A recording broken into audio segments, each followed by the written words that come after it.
Hey guys, Adam here. Today we're going to be working on something a little bit different.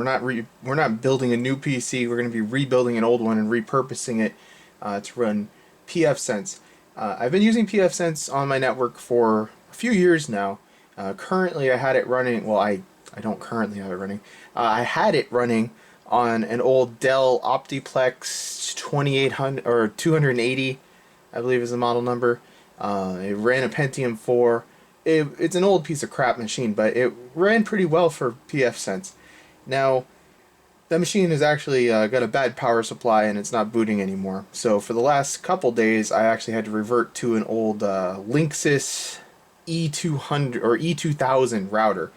And after having a better router for a while, it's kind of hard to go back. I miss my features, I miss my security, I even feel like the speed was better.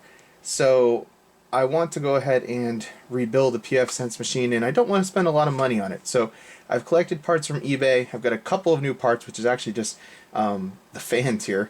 I think this hard drive is actually new old stock. I paid like $20 for it. It's a 160 gigabyte hard drive. So let's go over what we've got here for the beginning here. We have the machine itself. This is an old Hewlett-Packard Slimline. I believe the model number is S7600N. The reason I chose this machine is because even though I don't actually like AMD processors that much, I actually am not running any AMD processors right now. This is only a 35 watt system, 35 watt TDW on the processor. So it's a pretty low energy system. It's also small, and that's a good thing in a router as well. So it does have some kind of noisy fans. Let's open it up here. It's got a weird case. This is actually, I looked online and I found some in-wind cases that were the same as this basically, so I guess it's an in-wind case. So I'm not sure if it's actually ITX. It seems it's a pretty old system. It's from like 2005 or 6 or something like that. I don't know. It looks ITX to me. It has one PCI expansion slot. Currently, it has the original 512 megabytes of RAM. Let's go ahead and actually just pull that right now because we're going to be upgrading that. Yeah, so it's just 512 megabytes of RAM. It has an Athlon 3200, Athlon 64 3200 Plus, I believe is the name of the CPU in this unit. It's not a very powerful machine, but it's just a pfSense box, so I only have Comcast with like a 50 megabit downstream. So if I was using fiber or something, I'd have to have something better, but unfortunately that's not available to me, so we don't need the faster processing speed.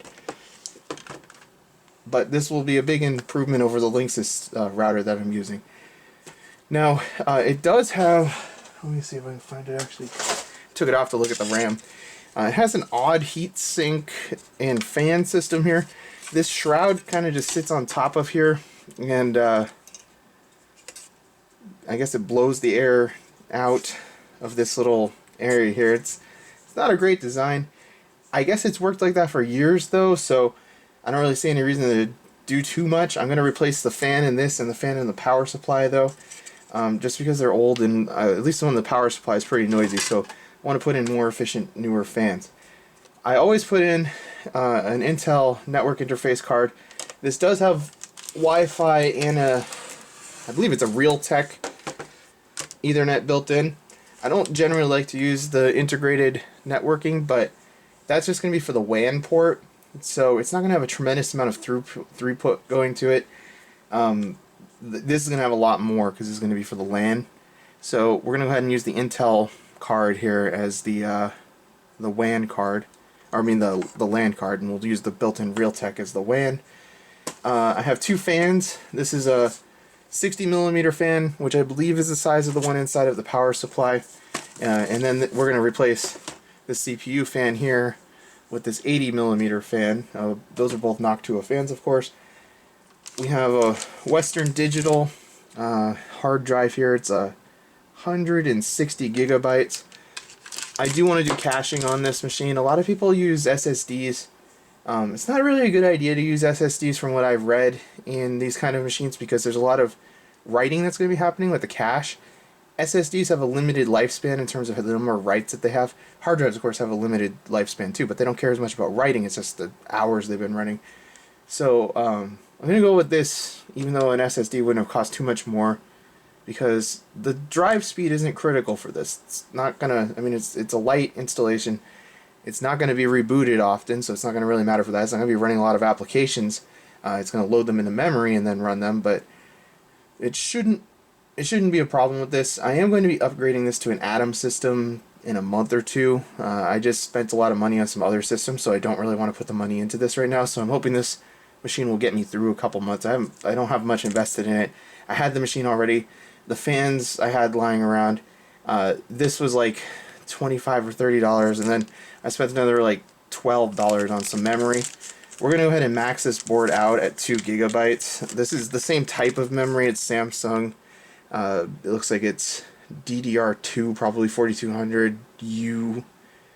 So these are both 1 gigabyte chips. So we'll max it out at the 2 gigs of RAM. More would be better. Probably like 4 would be better for some of the packages that I'd like to run, but we'll make do with what we've got. So I guess the first thing to do here, to see what's involved with replacing this fan. I don't think this is going to be too difficult to do. It looks like it's just clipped in. So let's go ahead and just pop that out. Kind of easier said than done. It has these little plastic retaining clips, but still pretty easy. Hopefully this fan is not thicker. I'm not real sure about that. It does look a little thicker. Yeah, it's actually like twice as thick, even maybe a little bit more. But it doesn't have to fit in here perfectly, it just has to be kind of retained. So I believe we want this pulling, that's how it was set up. And let's see how that fits. Now I'm using Noctua fans, even though this is kind of a crappy machine. A, because I had some that were around. B, this is actually going to have to be in my living room because that's where the cable comes into the house and where I have the cable modem and my switch and stuff. So I don't want to have anything ridiculously noisy in my living room where I'm going to have to hear it. So this should help with noise a fair amount too. So even though that doesn't really fit perfectly, you know what? I think that's good. It just sticks up. It's not going to matter. It's probably going to move more air than this piece of garbage fan ever did. Alright, so that's all well and good. We're going to have to pull the power supply out. This has been discharged. The system hasn't been plugged in for a really long time, actually, so there's no danger of any power being left in any of the capacitors on here. Don't know exactly how hard this power supply is to remove. It's kind of, I don't know if this is an FSX power supply. It's a weird size. I don't know.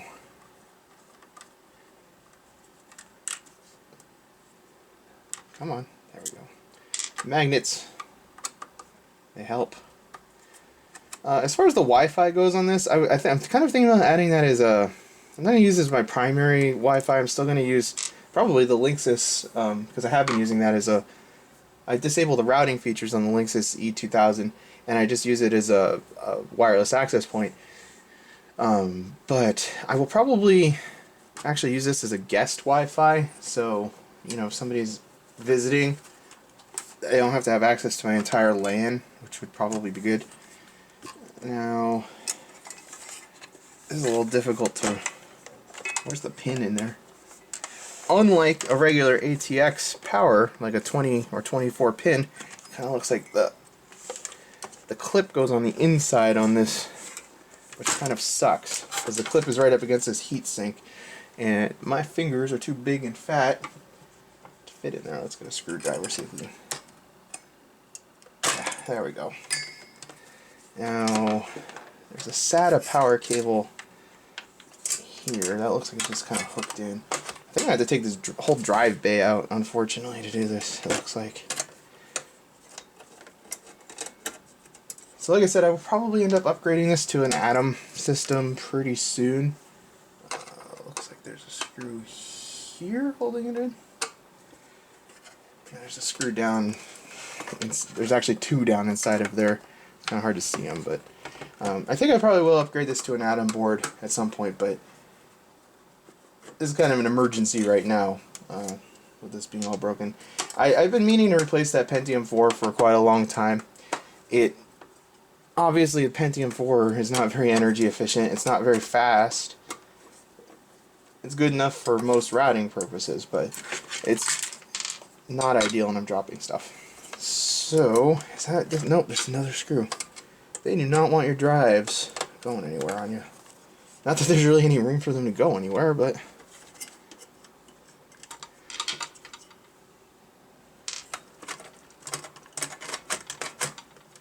Alright, let's look at this, how this works.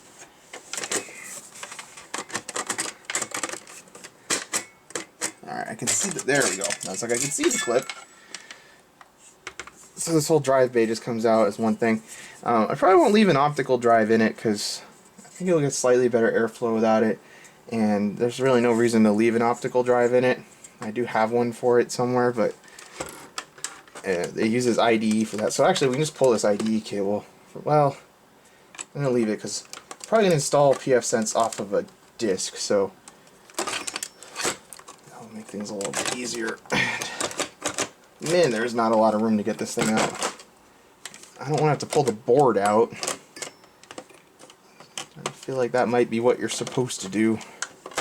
I'm hitting up against the RAM retainer, the memory retaining.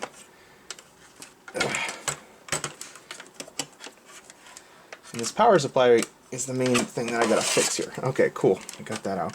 There's like nothing left of this thing. Let's set that aside.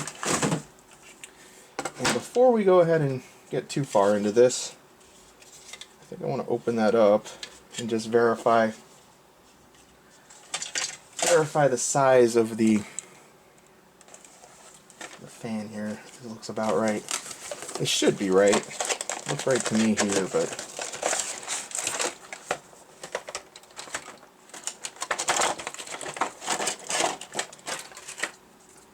and it is a little bit smaller. So that is an oddly sized fan. It's like a 65 millimeter, maybe. I don't think it's a 7. Well, maybe it is a 70. That's too bad. This is the fan I have.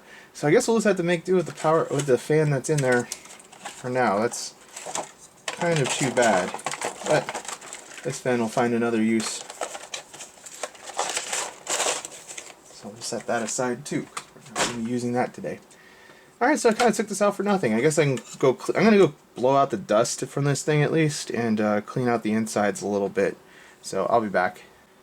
Well, I cleaned it out about as best as I'm willing to do here, so we'll call that good. I guess it's just a matter of trying to fit this thing back in here. I wonder if I can take this. Well, I guess it's kind of part of the faceplate. I kind of like to get rid of some of this clutter here by getting rid of this card reader, because there's really no reason to have it, but I don't want to leave a big hole in the front if it is part of the faceplate. So I think we'll just leave that. Let's go ahead and try to figure out how the heck this thing. Like, I went in about 1,000,000 times easier than it came out. So that's good. Go ahead and try to replace the power. I didn't really feel it click, but it seems like it's attached. So that was kind of a waste of time, but what are you gonna do? Sometimes things don't go as planned when you're doing this kind of stuff.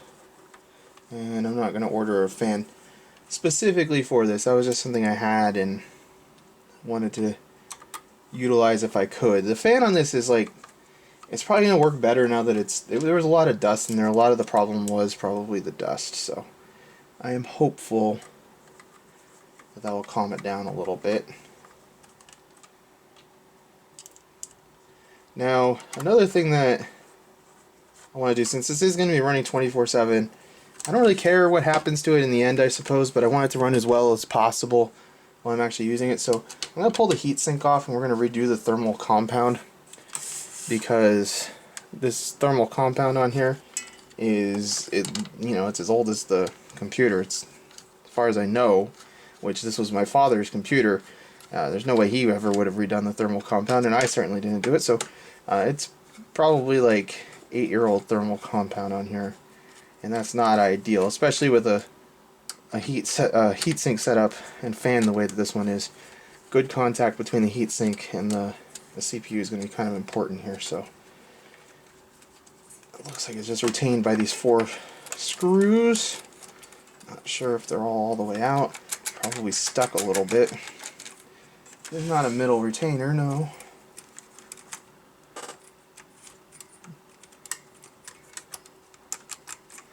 Alright, why are you stuck?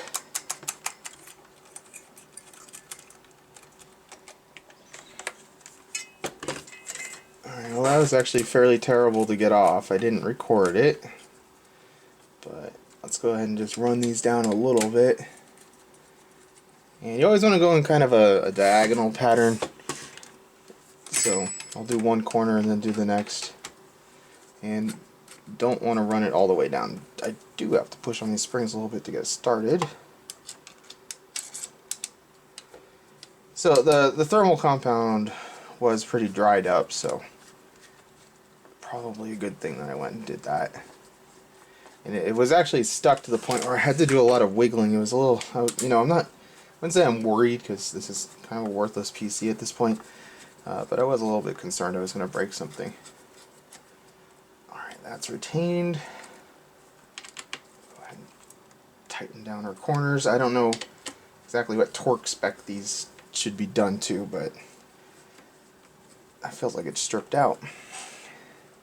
And it looks like it lifted... I think it might have lifted a retainer out? How did that happen? I'm not sure that retainer's even in.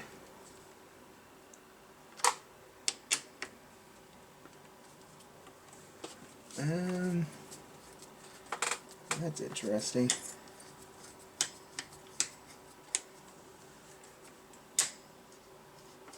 I might have to take the board out after all.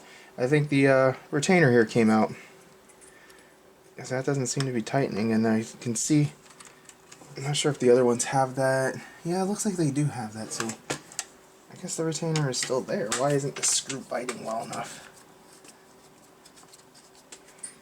I don't know if I lifted up one of the other corners too much, or... It feels like it wants to go.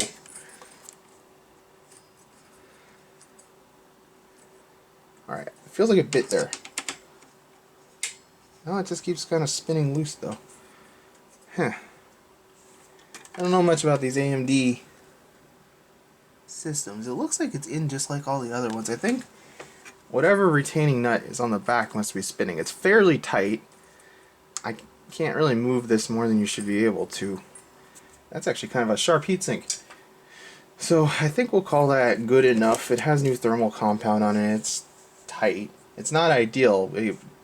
If this was like a Core i7 or something I cared about, I would make sure that that was retained well enough.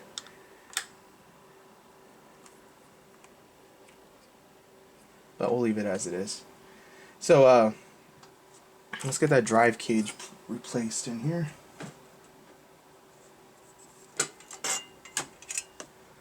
And I don't remember which way it goes. Probably this way.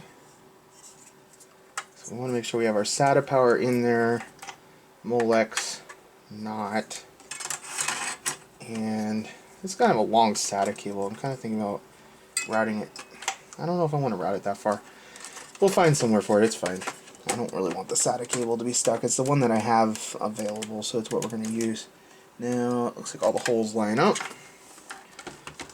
So we'll go ahead and replace these screws.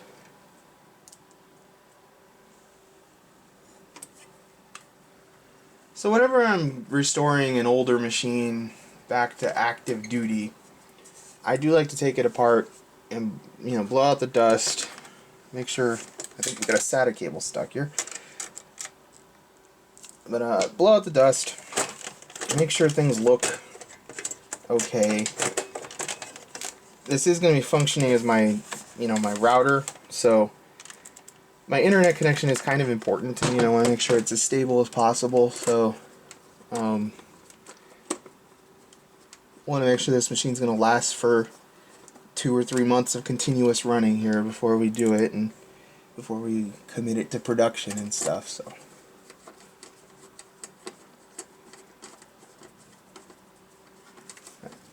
Screw over here does not seem to want to go in either. I think it just clipped in. Kind of a superfluous, redundant screw anyway, but it was there. Might as well put it back.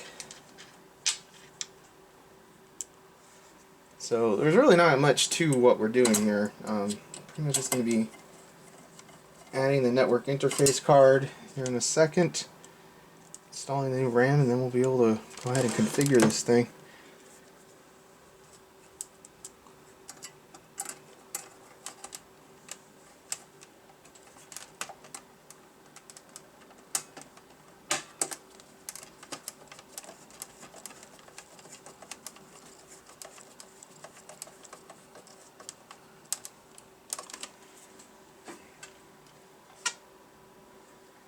Alright, so now that we more or less got the drive cage installed correctly, let's go ahead and flip this around this way. We have our SATA power.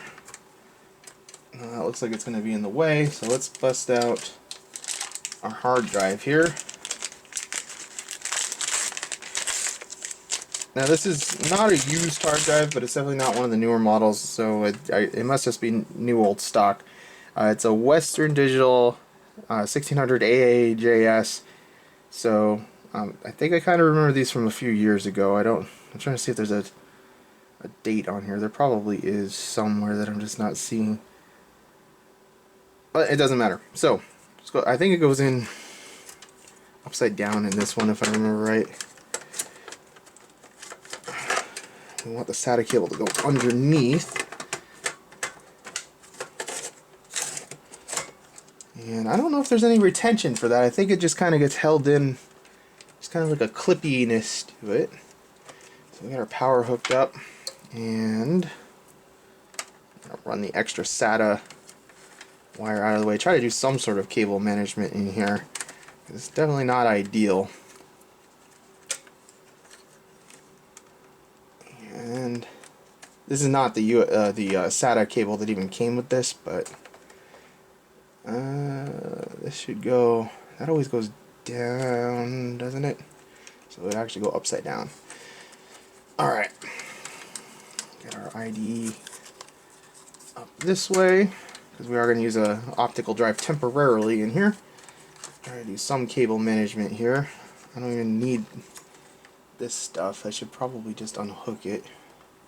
This is the Wi-Fi, so let's just pull that USB header and jam all that stuff under the hard drive too. Out of the way. Airflow is not going to be great to that hard drive no matter what I do, but we might as well increase the overall airflow a little bit. So let's go ahead and get our memory, and the key goes down on this board, so make sure our little retainers are unlocked, and these are matching modules, so it really doesn't matter which one goes where. I think this is just a single channel motherboard anyway.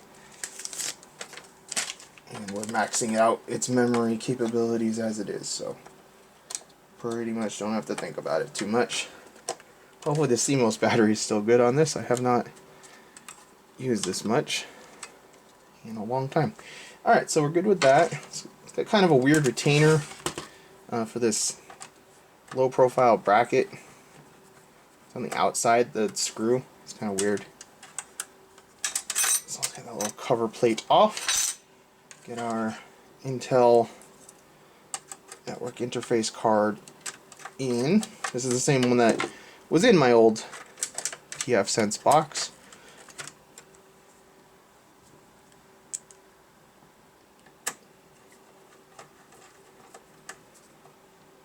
Alright, so that pretty much takes care of all the hardware installation that we're going to be doing today.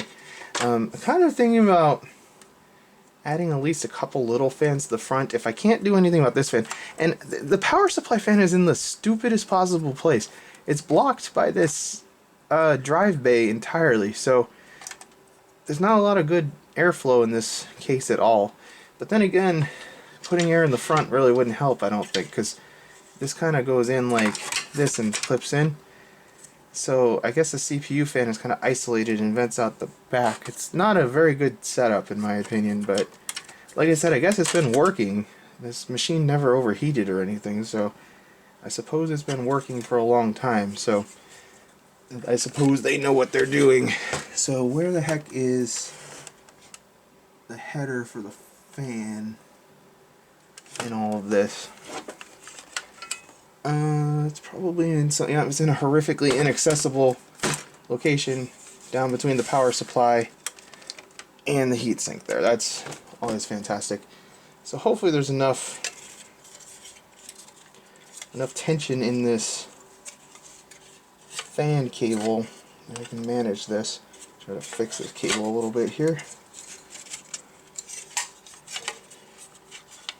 It's always great when they locate things like that.